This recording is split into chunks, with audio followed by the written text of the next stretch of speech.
The funny thing is, I don't even game on an Xbox. Anyways, good evening, my lovelies.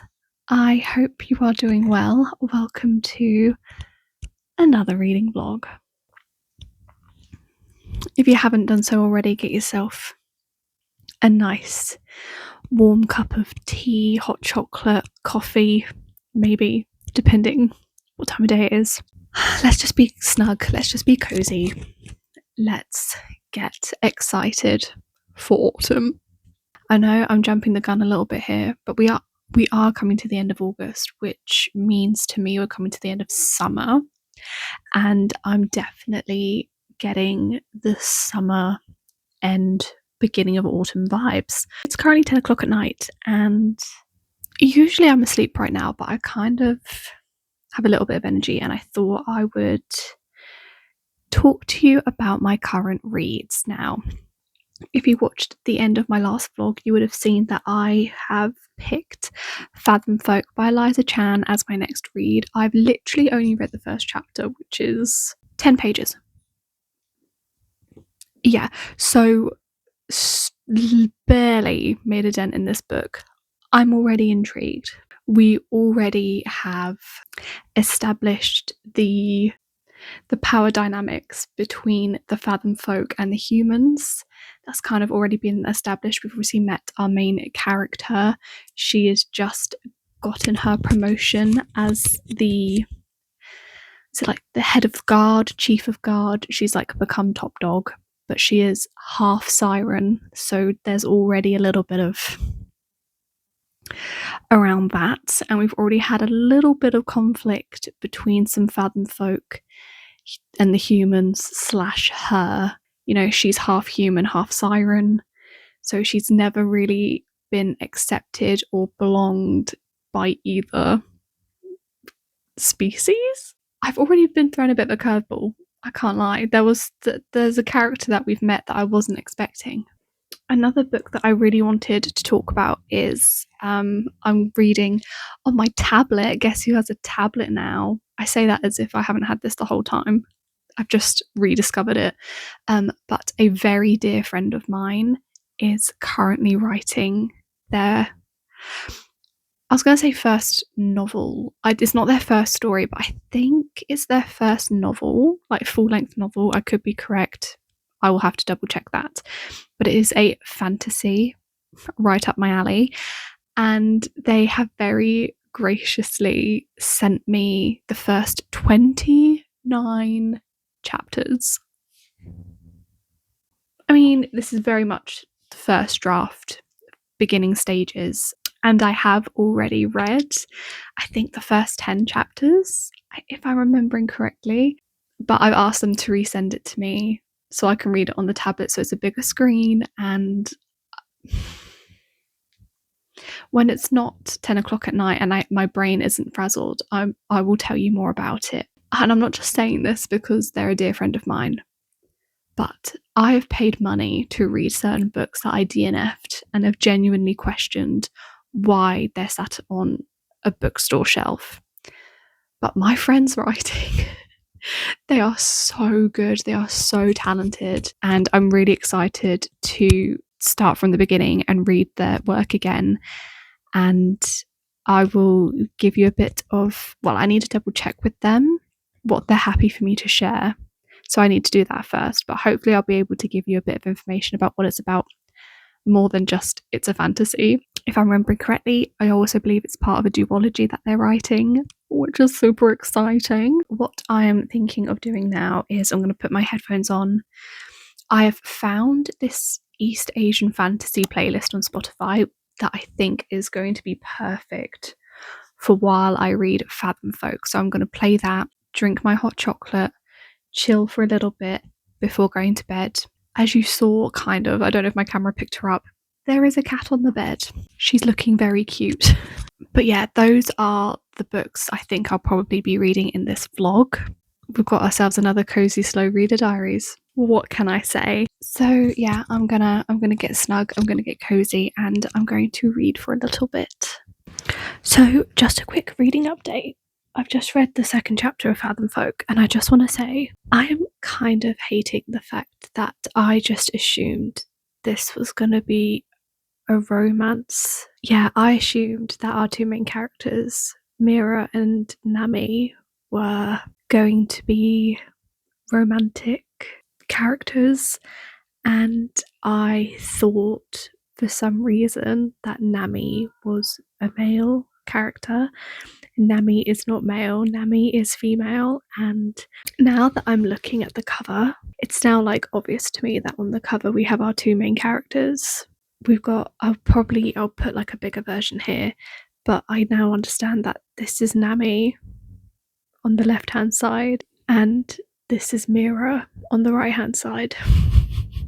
This is something I'm debating on doing like a whole video on, just my thoughts and feelings about the book community at the minute and the book industry as a whole, and kind of how it's developed and changed over the last few years. And with the fantasy genre, I am frustrated with myself now that I've fallen into the trap of just assuming everything's a romantasy. Like, I just assumed that because this was a fantasy written by a seemingly female author, that it was going to be a romantasy or a fantasy romance. When I said that, there's a character introduced that I was a bit thrown by, is because in the first chapter we are introduced to a character called Kai, who is, I keep forgetting her name, Mira, who is Mira's partner, Mira's boyfriend. And we find out in the second chapter that Kai is the older brother of Nami. So I was thinking like, oh, are we going to have some sort of like love triangle? And then we meet Nami in the second chapter and we find out that Nami is female. And I don't know if this is just my ignorance and lack of East Asian names, because I'm now obviously assuming that Nami is a female East Asian name, assuming, or I don't know, Nami could be a multi-gender name. I have no idea, but this is why I want to look it up and educate myself, because I just assumed that Mira was female, Nami was male, and that they were going to be love interests to each other. That could still happen for all I know. This could be sapphic. I have no idea. Especially since Kai is the partner of Mira and Kai is Nami's older brother. I just don't see that. I don't see this love triangle happen. But yeah, I just wanted to reflect on that quickly. I think I want to try, I don't know how. Like, how do I get out of this mindset of just assuming that every fantasy written by a female is going to be a romantasy? How do I get out of that? How do I change my perception of that? Because I didn't even realize that was a rabbit hole I've fallen down, but I have, and I really want to work on changing that perception that I have. Yeah, this is just a little PSA to say, I was going to say don't judge a book by its cover. That's exactly what I did here. I judged the book by the cover and that's why I picked it up. But don't just assume, educate yourself a bit more. And by you, I mean me. I need to educate myself a bit more. I am liking where this is going so far. I've only read 2 chapters, but I really like the writing at the minute as well. This is kind of what I wanted, the vibe that I was looking for after reading The Hurricane Wars, and that the political commentary and intrigue in that book. I feel like the political commentary is going to be a lot heavier in this one with The Hurricane Wars, because romance was one of the plot lines and genres that was one of the drivers, whereas I don't think that's going to be the case in this one. I think this is very much fantasy, politics, revolution, etc., etc. So I think I'm going to go to sleep now, and I will see you tomorrow.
wanted like curtain lights, but they didn't have any in the shop and I desperately wanted some ASAP, so I just got these ones instead. And obviously tonight when it's darker and stuff, I'll turn them on and we can have a little looky and hope it'll be all nice and cute. So, yay!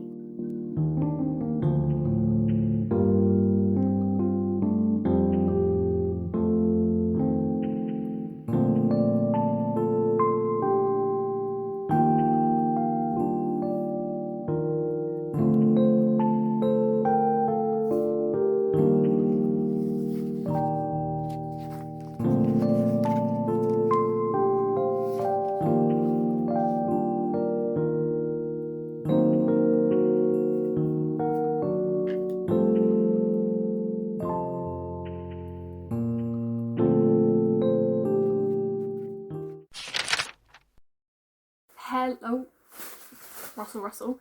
Hello, my lovelies. So, I'm actually so happy right now. It is raining outside. For the past 2 days, the smell of autumn has permeated my senses and it has been beautiful. Autumn is definitely arriving. I was going to say she's here. She's not quite here just yet. She's en route. She's en route and I am ready for her arrival. But all that aside, I wanted to give you a reading update on Fathomfolk because I have reached page 150, which is chapter 21. So I've made some pretty decent progress and I haven't said anything about it so far. So this book I am really enjoying. Something that I made a mistake with, which I've learned and I don't want to do again.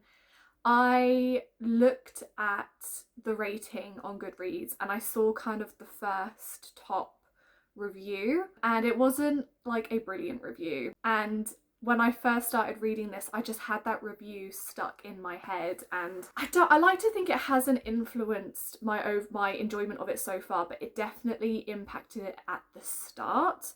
But as I've read on, I am slowly trying to distance myself from that review because the more I'm reading it, the more I am really enjoying it. This is definitely a book of commentary. This is hitting a lot of topics, a lot of prevalent topics that we as a society, as a race, as a species, that we are dealing with today. One of which is the environment and the impact that we, us humans, have had on the environment, specifically pollution, water pollution.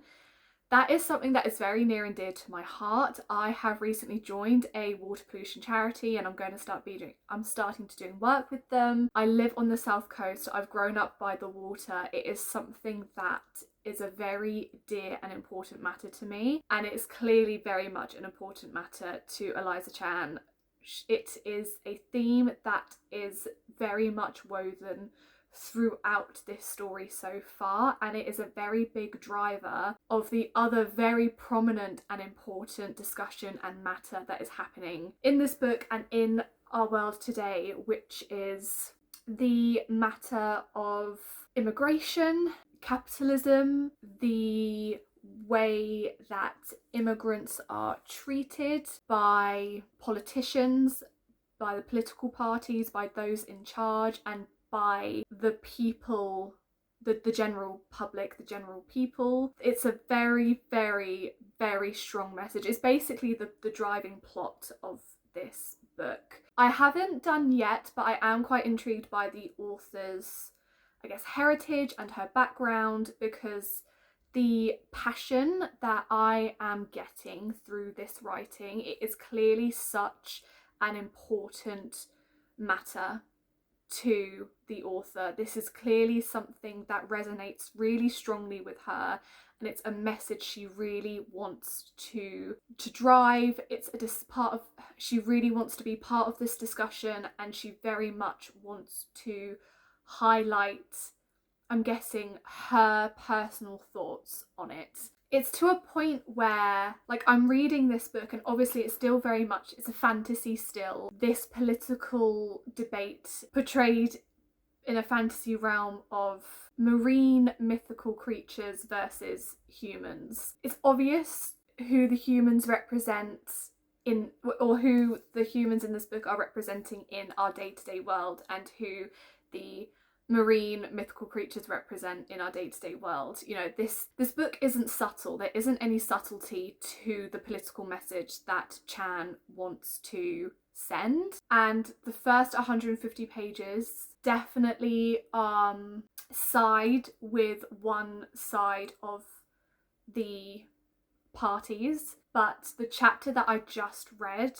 we're starting to see that, yes, obviously the treatment of this, that one of the sides has been wrong. There's a lot of grey areas. You know, this topic, this argument, this issue is not black and white. There is so much grey, and the start of this book, we're very much kind of pushed to support one side, whereas now, literally in the chapter I've just read, we're starting to see that, you know, yes, this one side has been treated unfairly, unequally, wrongly, and they just want fairness, they want equality, they want rights. And, you know, they're kind of obviously feeling like they're being pushed to the point where they have to take drastic measures, and boundaries are being pushed, and ethics are being pushed, and morals are being pushed. Like, reading the bit I just read, like, I felt uncomfortable reading it because, one, reading this book with what is currently going on in the world actually is kind of probably the perfect time to read this book, because it's definitely making me reflect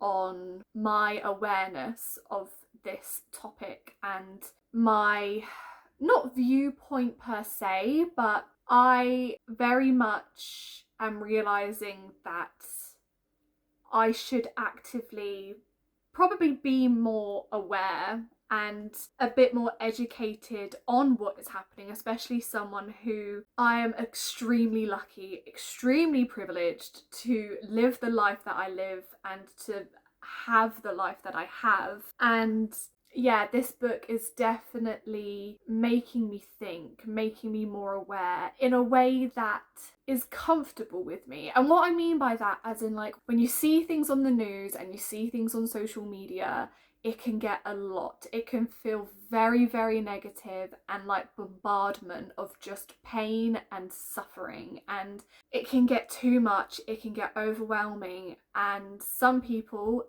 I included, struggle with that. And I don't turn a blind eye. I shut it off, as in, like, I've consumed enough. I don't think I can take much more. I'm gonna kind of, you know, I've consumed what I can. So, and I'll be honest, I kind of just let my naivety take the helm, and I let my naivety kind of be an excuse. But reading this, naivety is part of the problem, and it's important to, even when you feel like you can't make much of a difference in such big issues and such devastating events, even just educating yourself, enhancing your awareness of what's going on, and having tougher conversations. Like, I'm going to be honest, filming this clip right now is actually quite tough for me, because I have such a fear of saying something wrong, upsetting someone, saying something and then somebody kind of attacking me in the comments for it. But that is part of the problem. That is part of my problem. I let that fear stop any possible help that I could be to such causes. And, you know, kind of the causes I'm discussing, I don't know if this is going to flag, I hope it doesn't, because these are very important issues, but like Gaza, Palestine and Israel conflict, even the war in Ukraine with Russia, like, these are serious, devastating things that are happening. Innocent lives are being lost, and someone like me, I feel very much like, well, what can little old me do? But that's not the point. And reading this book and kind of getting, because this is written in third person, but it's kind of a multi POV book. We're following multiple characters, but we do have kind of one main character that we're currently following, which is Mira. Is it Mira that we're following? No, that's a lie. Apologies. It's Nami. Nami is currently the main character that we're following, and she is very much the representative character of someone who wants to take active change, someone who wants to make an active difference through doing physical active things. And at first, it's taken to the extreme, but now she's starting to see that sometimes the extreme is too far and won't necessarily get you the results you want. Mira, I would like to see a bit more of her character journey in this, because I was very much thinking she was going to be our main character from the blurb, but we've had more of Nami than Mira. But Mira is our character who is from the oppressed side, but kind of in like the enemy territory in a sense. But she's from the oppressed side, kind of. She's actually half siren, half human, so she is smack bang in the middle. She's never really been fully accepted by either side, but she's in a position of power because she is the captain of essentially the military in this universe. So I would really love to see more of her stance, more of her actions and what she wants. She's very much going down the political, more passive route of wanting change, compared to Nami, who is very much going more of the activist route. Also, I'm loving the writing. I really think the writing is fabulous. The descriptions of the marine world is beautiful, and it's a very wonderful way of making, oh, it's starting to proper rain. I don't know if you can hear that. Quite a challenging topic to digestible to someone like myself who needs to be exposed to things in a more gentle manner. I hope this is making sense. This is hitting a lot of deep topics, and I wasn't overly expecting that, but I'm not disappointed by that. I'm actually quite happy this has kind of taken the route it's taken. I'm really, really intrigued by where it's going to go. We've definitely had some shifts in like character development. There is kind of maybe a little bit like a subtle romance that's starting to develop, which I love. I think I said in my previous video, I've come to discover that yes, I do love romance in my fantasies, but I want it as a subplot, like political intrigue. This is what I'm here for. I don't know if you can hear that.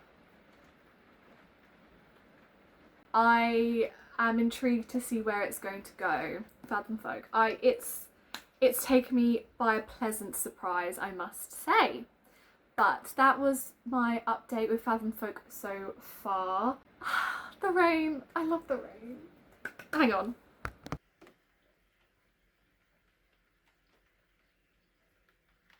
I'm telling you guys, autumn is here. Okay, that was a total distraction.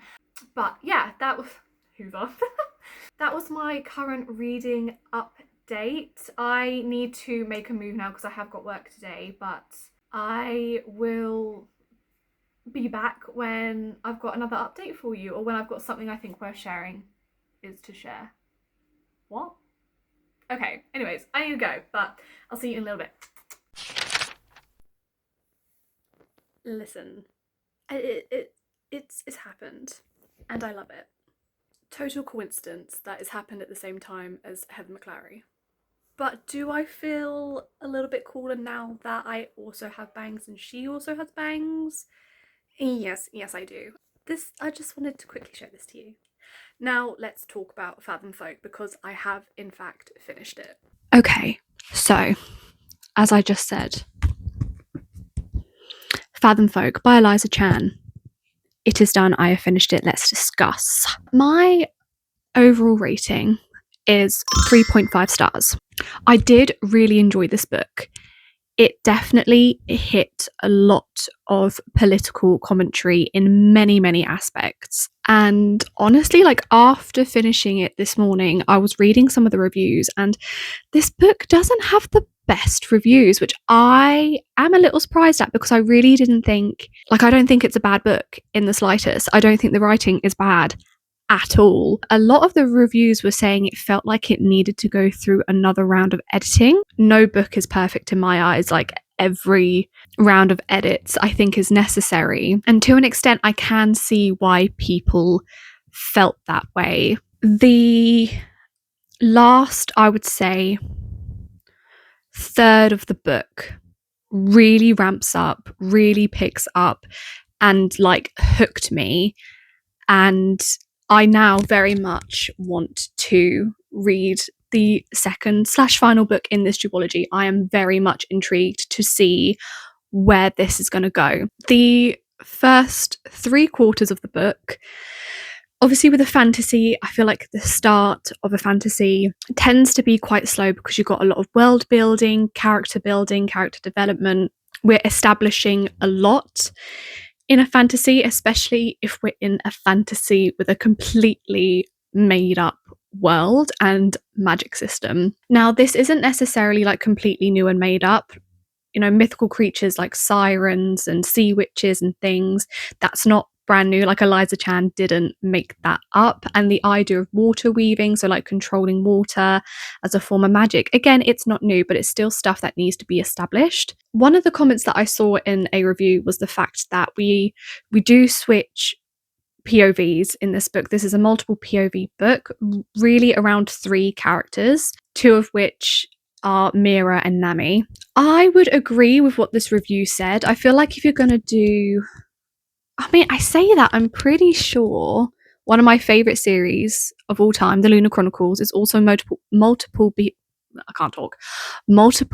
POV, but is written in third person. This book is written in third person. Actually, I don't know. I actually don't mind the third person now I'm thinking about it. Like, I can see why other people would prefer first person because it feels like you get a lot more insight into that character. But I feel like if you're then switching multiple POVs and you're in first person, it could get quite confusing as to whose POV you're then in. Actually, yeah, I don't really have a complaint with it being in third person. For me, I was able to distinguish straight away whose point of view I was in. I really like a couple of the side characters that we have as well. I thought they were well established. I thought their presence was strong and felt. Like, I feel like sometimes you get introduced to a side character and they can get easily lost within the story and can be forgotten. But every side character in this book had a place and had a purpose. It just worked so well with our main characters. Like, I just think every character fulfilled their purpose like perfectly. There were a couple of twists and turns that I did not see coming, which was a really lovely surprise. I was not expecting that whatsoever. And there is romance in this book, but it's more subtle romance. And I think it was kind of woven in very well into the plot of the story and how it's linked to the main kind of political agenda as well. I thought that was done really well. There are some really good unlikable characters, and there's some characters where I'm like, I don't trust them. I don't trust them, and I think we're not supposed to trust them, but I really don't trust them. But at the minute, some of our characters do trust them, and I'm like, I don't trust them. Do you know what I mean? I don't trust you, babes. So now I need to read the next book to see if I'm right in my judgment of not trusting this character. There's one specific character that I don't trust. I do not trust him. But I think the way the book has ended really well. It's ended in a nice way where, honestly, if you didn't want to read the next book, that's absolutely fine, because this in itself has kind of wrapped up, but it also has left a really lovely opening for the next book. I think the writing was beautiful. I think Eliza Chan's writing style is quite, I guess, flowery, kind of poetic in a way. I think from what some of the reviews I was reading, they found her writing like too flowery, but I thought it was quite beautifully written. I think my main issue was kind of the pacing at the start, and it did definitely feel like at times I was kind of forcing myself to read through the chapters, and I was kind of getting a bit like, okay, I need something to kick it into gear. I need something to keep me engaged. And if that happened a bit earlier on in the book, my rating might have been higher. But hey ho, I really love the inspiration that has been drawn from East Asian culture and mythology. Even someone who has never been to an East Asian country, but I've kind of taken in East Asian media. The way Eliza Chan kind of painted the picture of like the buildings and the atmosphere and the senses, like the smells, what she could see, what you could hear, you would smell, like the food descriptions, the scenery descriptions. I really think Eliza Chan did a beautiful job at it. But again, that was kind of one of the complaints that I found in reviews that I was reading. They thought she was kind of doing it too much.